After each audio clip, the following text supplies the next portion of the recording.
누가복음 6장 말씀입니다. 누가복음 6장은 아주 중요한 말씀이 있습니다. 평지 설교라는 것이 들어있습니다. 16장 17절부터 시작해서 끝까지 이 평지 설교의 말씀이 들어있습니다. 마태복음에는 산상설교라고 하는 것인데 이 누가복음에는 이렇게 평지 설교죠. 그래서 마태복음에는 5장에서 7장까지 이렇게 모아 있는데 누가복음은 이 평지 설교가 여기에 집중적으로 나와 있지만은 그 마태복음 산상설교 같은 내용과 대를 이룰 수 있는 말씀들이 다른 여러 곳에 누가복음 전체에 좀 분포되어 있습니다. 그런데 평지 설교 부분에 조금 더 집중되어 있긴 합니다. 그래서 그런 차이가 있는데 아주 중요한 말씀이죠. 우리 예수님께서 제자가 되려면 또 제자들은 어떤 복을 받는가 하는 그 말씀입니다. 굉장히 중요한 말씀인데 그 말씀을 하시기 전에 앞에 있는 상황들이 이제 그 1절에서 15절까지 16절까지 기록되어 있는데 이 내용은 어제 5장 그 뒷부분과 연결되어 있습니다. 5장 뒷부분이 어제 말씀이 이제 예수님을 비난하는 사람들이 등장했다는 얘기인데 바리새인 서기관들 이런 사람들이 당시에 이제 기득권을 누리는 사람들입니다. 종교적 기득권 특히 이 서기관 바리새인들은 종교를 통해서 먹고 사는 거예요. 그래서 근데 그냥 종교에서 자기가 막 더 이렇게 많은 걸 누리려고 하는 이런 부류의 사람들인데 그 자리를 지금 흔드는 거예요. 지금 예수님이 나타나셔갖고 자기네들과 반대로 막 이야기하는 것이죠. 그래서 이 예수님을 이제 함정에 빠뜨리려고 이런저런 일들을 했죠. 예수님이 죄사함의 권세를 선포할 때는 신성모독한다 이렇게 여기고 또 죄인들을 위해서 오셔갖고 죄인들 용서해 주시고 이렇게 하려고 죄인들과 함께 식사하고 계시면 너도 죄인이다 뭐 이런 식으로 이제 몰아붙이고 이런 이야기들이 이제 어제 5장 말씀이 있었는데 이제 6장 시작 부분에는 예수님의 제자들이 이제 안식일에 밀이삭을 이렇게 잘라먹는 것을 보고 또 그거 가지고 비난하고 또 이제 또 중요한 것은 6절에서 11절까지 보면 예수님께서 회당에 들어가서 또 아픈 사람이 있어서 그걸 고쳐주시는데 안식일에 병 고치면 안 된다. 안식일은 쉬어야 되는데 뭐 이런 규정을 들고 예수님께 또 대접을 하죠. 그래서 예수님께서 이런 말씀하셨습니다. 9절 읽어보겠습니다. 예수께서 그들에게 이르시되 내가 너희에게 묻노니 안식일에 선을 행하는 것과 악을 행하는 것 생명을 구하는 것과 죽이는 것 어느 것이 옳으냐 하시며 그리고 고쳐주셨죠.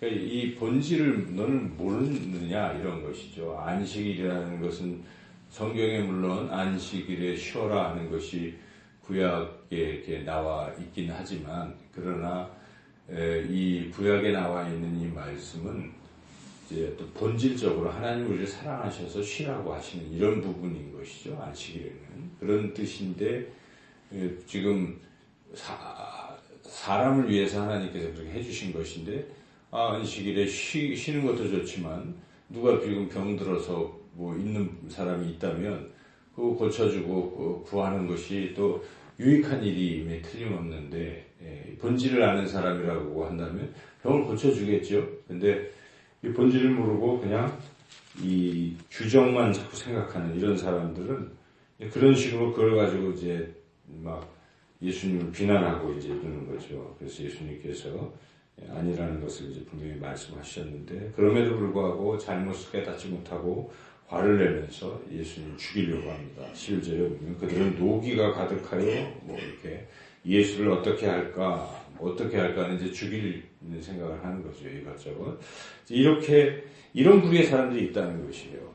세상에는 이 정말 본질을 알고 이렇게 살려고 하지를 않고 자기가 가진 것을 누리고 지키는데 급급해서 그냥 어쨌든 본질보다는 그냥 그런 것들에 주목하고 있는 그런 부류의 사람들이 있다는 것이고 이와 대조적으로 예수님을 따르는 제자들이 있다는 것입니다. 그래서 예수님께서 이런 일들이 그럴 때 아주 이 타이밍에 어떤 일을 하셨어요. 그것은 12명의 제자를 예수님이 딱 세우시는 것입니다. 그래서 예수님이 산에 올라가셔서 밤새도록 기도하신 후에 12명, 제자들이 많이 지금 생겼는데 그 중에 12명만 딱 뽑아가지고 12사도로 세우시는 것이죠. 그래서 13절 읽어볼까요? 밝음에 그 제자들을 부르사 그 중에서 12를 택하여 사도라 칭하셨으니 하고 이제 12제자들이 쭉 나오고 있습니다. 그래서 특별하게 주님을 따라가는 사람들을 주님께서 세우셨다는 것이죠. 그리고 이제 그 세우신 그들에게 설교 말씀을 하시는데 이것이 이제 평지설교인 것이죠. 그래서 거기 근데 12제자만 듣는 게 아니에요. 예수님이 가운데 평지의 가운데 서 계시면 그 동심원으로 그 원으로 빙 둘러서 12명이 섰어요. 그리고 또 그 다음에 또 더 가까운 제자들 순서로 해가지고 원으로 쭉 해서 예수님 가운데 서고 쭉 둘러있다 이렇게 지금 묘사하고 있고요. 이제 이런 가운데서 우리 예수님께서 이제 선포를 하십니다. 너희들이 진정한 제자가 되려면 어떻게 해야 되느냐 이제 이런 말씀을 하시는 것이죠. 그래서 20절부터 하는 내용은 그런 것입니다. 일단 요약을 한다면 이 세상 살아갈 때는 힘들고 어려우면 어려울수록 오히려 하나님 나라에서는 더 큰 복을 받게 된다. 그러나 이 세상에서 편한 것만 자꾸 추구하고 자기 이익만 추구하는 사람들은 하나님 나라에서는 반대로 그렇게 될 것이다. 지금 복과 하라고 지금 비교하면서 쭉 말씀하시는 내용이에요. 그래서 여기 보면 가난하면 세상 사람들은 이건 물질적인 가난을 말합니다. 물질적으로 가난하면 뭔 복이 지지리도 없어 이렇게 여기잖아요. 그리고 뭐 비난하기도 하고 그렇지만 주님이 보실 때는 다르게 보는 거예요. 오히려 세상에서 가난하게 사는 사람들은 하나님 나라에서 더 부유하게 될 것이다. 그래서 여기에 나사로 비유도 나오거든요. 나중에 거지 나사로가 이 세상에서는 그냥 먹을 게 없어가지고 부잣집에서 떨어진 것 부스러기 먹고 이 헌대는 개들이 핥고 하는 이렇게 살았는데 가보니까 하늘나라에서 천국에 가 있고 그 집 부자는 이 가난한 사람 나사로를 무시하고 뭐 돌봐주지 않고 하다가 가보니까 지옥불에 떨어진 그것을 예수님 비유로 말씀하시는 것이죠. 그래서 그런 겁니다. 공평한 거예요. 세상은. 그러니까 세상에서 떵떵거리고 잘 먹고 잘 사는 것이 결국은 다 여기 20절 읽어보겠습니다. 예수께서 눈을 들어 제자들을 보시고 이르시되 너희 가난한 자는 복이 있나니 하나님의 나라가 너희 것이며 21절 지금 줄인 자는 복이 있나니 너희가 배부를 것이며 지금 우는 자는 복이 있나니 너희가 웃을 것이미로다. 이와 반대로 화 있을진저 나오는 것은 여기에 24절부터 한번 또 읽어볼까요? 그러나 화 있을진저 너희 부유한 자여 너희는 너희의 위로를 이미 받았도다. 화 있을진저 너희 지금 배부른 자여 너희는 줄이리로다. 화 있을진저 너희 지금 웃는 자여 너희가 애통하며 울리로다. 이 예수님이 하신 말씀입니다. 아주 중요한 산상수훈의 핵심적인 말씀인데 그래서 우리가 세상에서 너무 힘들고 어렵다 해서 너무 그렇게 여기지 마십시오. 우리가 하나님 나라 가면 더 풍성한 것이 주어질 것이다 하는 기대. 그런데 초점이 고통과 고난을 받는 것이 주님을 위해서 만약에 고통과 고난을 받는다면 더 구체적으로 말씀드린다면 주님을 위해서 십자가를 지고 주님께서 주신 십자가 고난의 길로 간다면 넓은 문이 아니라 좁은 문으로 걸어가는 사람들이 있다면 그 사람들에게는 더 큰 복을 주실 것이다. 이 말씀을 예수님이 하신 거예요. 지금 제자들을 뽑으셨잖아요. 세우셨잖아요. 그리고 너희들이 나는 이제 십자가를 지러 가는데 너희들도 잘 주어진 십자가를 지고 잘 나를 따라오면 하늘의 상급이 클 것이다. 그 십자가를 지는 일이라는 것은 세상에서 보면 고통이다. 그리고 세상 사람들의 비난과 모욕과 욕을 듣는 일일 수도 있다. 이런 말씀하신 것입니다. 그래서 22절 읽어보겠습니다. 인자로 말미암아 사람들이 너희를 미워하며 멀리하고 욕하고 너희 이름을 악하다 하여 버릴 때에는 너희에게 복이 있도다. 그날에 기뻐하고 뛰놀라. 하늘에서 너희 상이 큼이라. 그들의 조상들이 선지자들에게 이와 같이 하였느니라. 그래서 세상에서 주님을 위해서 고난받고 비난받고 이런 것은 도리어 하나님 나라에서 큰 상급으로 주어지게 될 것이다 하는 것이죠. 그러나 그 반대로 세상 사람들이 인기에 영합하고 칭찬만 받고 이렇게 살아가는 사람들은 그렇지 못하다는 것입니다. 26절 읽어볼까요? 모든 사람이 너희를 칭찬하면 화가 있도다. 그들의 조상들이 거짓 선지자들에게 이와 같이 하였느니라.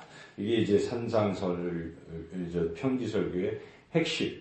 산상설교에서는 팔복이라고 하는데 누가복음의 평지설교는 팔복이 아니고 사복, 사화 이렇게 조금 차이가 있죠. 그래서 여기도 결국은 세상에서 그러니까 그냥 칭찬받고 잘 먹고 잘 사는 것이 세상 사람들은 아유 복 받았네 하고 그것이 마치 하나님이 이렇게 여기지만 예수님 그 반대로 지금 말씀하신 것입니다.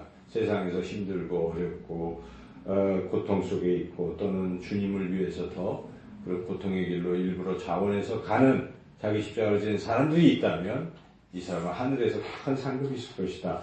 이것이 우리 예수님이 말씀하시는 것입니다. 예수님은 이 세상 사람들의 가치관과 상당히 차이가 있어요. 여기에 보면 세상 사람들은 이웃은 사랑하되 원수는 미워하라 이렇게 가르칩니다. 원수를 이기고 근데 예수님은 원수까지도 사랑하라 이렇게 제자들에게 말씀하시는 것입니다. 너희를 미워하는 자를 우리가 어떻게 사랑할 수 있겠습니까? 참 어려운 일입니다. 그렇지만 미워할지라도 내가 그를 사랑한다면 하늘의 상급이 클 것이다 하는 것입니다. 너희를 저주하고 모욕하는 자를 위해서 도리어 축복하고 기도하라 하는 것입니다. 혹시 오른뺨을 치면 왼뺨도 돌려대고 그리고 겉옷을 빼앗아가면 속옷도 주라는 정말 불가능하고 어려운 이런 말씀이지만 주님이 그것이 제자가 가야 할 길이다 하는 것. 그래서 주는 자가 되고 대접하는 자가 되고 하는 이제 그런 말씀. 그리고 사람들을 자꾸 비판하고 이런 것보다 먼저 자기가 뭘 잘못했는지를 먼저 생각해보라. 자기 눈에 들보부터 보라는 거죠. 남의 눈에 조그만 티만 자꾸 보고 그걸 비판하고 비난하는 그런 사람이 되지 말라. 그런 얘기가 지금 계속해서 이어지고 있습니다. 그렇게 이렇게 쭉 말씀하신 후에 중요한 것은 이 말씀을 아무리 잘 들어도 듣고 그냥 만족하면 안 되고 들은 대로 실천하는 사람만이 복 있는 사람이다. 실천하는 사람만이 하늘에서 상급이 클 것이다 하는 것. 그래서 여기에 46절, 47절 그 부분의 결론을 같이 한번 읽어보겠습니다. 너희는 나를 불러 주여 주여 하면서도 어찌하여 내가 말하는 것을 행하지 아니하느냐. 내게 나와 내 말을 듣고 행하는 자마다 누구와 같을 것을 너희에게 보이리라. 그래서 행하라. 그래서 보이리라 하는 것은 이제 예를 든 것인데 그것은 산상설교가 조금 차이가 있어요. 산상설교는 반석 위에 세운 집과 모래 위에 세운 집을 비교했는데 여기는 반석 위에 이렇게 주춧돌을 놓은 집과 기초 주춧돌을 놓지 않은 집의 차이로 여기 설명하고 주춧돌을 잘 놓은 사람들은 비바람이 불어도 무너지지가 않는데 거기에 주추를 놓지 않는 사람은 무너져 버린다. 탕류가 오면. 그래서 이 주춧돌을 놓는다는 게 말씀을 듣고 실천하는 것을 말한다 하는 것입니다. 그와 같이 실천은 너무도 중요하다는 것입니다. 듣는 것에 만족하는 사람들은 시간이 지나면 다 무너져요. 들었던 것도 믿음도 사라지고. 그런데 들은 대로 실천을 해보면요. 여러분 이 믿음이 어떤 상황에서도 흔들리지 않습니다. 그래서 우리는 새벽마다 귀한 말씀을 들어요. 그러면 듣고 잊어버리면 소용이 별로 없다는 것입니다. 오늘 하루 그러면 오늘 하루는 이 들은 말씀대로 내가 조금이라도 실천해봐야지. 조금씩 실천해 나가면서 변화되는 사람은 결국 나중에 아주 신앙이 크게 성장하는 것이고 하나님 기뻐하시는 사람이 될 수 있다. 그래서 오늘 이 유명한 평지설교 누가복음 6장 말씀 우리가 읽었는데요. 여기에 있는 것처럼 내가 오늘 하루 살 때 다른 사람들에게 자꾸 또 혹시 욕을 먹고 손해를 보더라도 참자. 그리고 오히려 그 사람을 축복하고 기도하는 사람이 되자. 여러분 이거 하나 실천을 해도, 그리고 내가 받는 것보다 주는 것이 복이 있으니까 이렇게 조금 더 태도를 좀 더 바꿔보자. 주는 자가 되보자. 이제 이런 마음을 가지고 오늘 하루를 살아가셔서 주님이 기뻐하시고 또 하늘의 상급을 쌓는 그 복된 삶을 살아가시기를 주님의 이름으로 축원합니다.